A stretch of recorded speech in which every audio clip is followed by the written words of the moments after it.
तर मित्रांनो, तर तुम्हाला आज मी 15 सेकंदामध्ये दाखवणार आहे की घामन बकरी कशी ओळखायची. तर सोपा पर्याय मित्रांनो, जर तुमच्याकडे पण बकऱ्या आहेत तर बऱ्याच लोकांना प्रश्न पडतो की घामन बकऱ्या कशा असतात किंवा घामन बकरी कशी ओळखावी.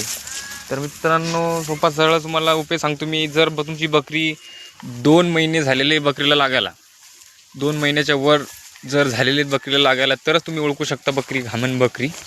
तर तुम्हाला दाखवतो मी आता घामन बकरी सोप्या पद्धतीनं कशी ओळखायची ती. चला पाहू शकता मित्रांनो, ही जी बकरी आहे हे तुम्हाला घामन आहे. आता कशी ओळखायची तुम्हाला ते दाखवतो. चला, तर हे पाहू शकता, हे मित्रांनो बकरी. तर तुम्हाला काय करायचं, सोपा आणि सरळ.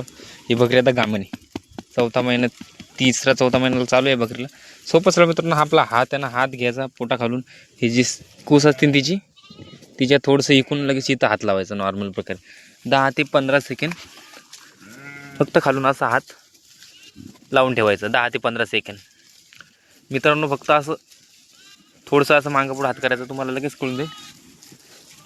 पिल्लू जर असलं बकरीच्या पोटात तर लगेच आपल्या हाताला लात मारतं. मित्रांनो, तुम्हाला समजलं असेल की कोणत्या प्रकारे तुम्ही घामन बकरी पाहू शकता. तर असेच नवीन व्हिडिओ पाहण्यासाठी आपल्या चॅनलला सबस्क्राईब करा. तुम्हाला जर माहिती नसतील बकऱ्यांमधले, तुम्हाला असेच फ्रीमध्ये आपण अपडेट देत राहू.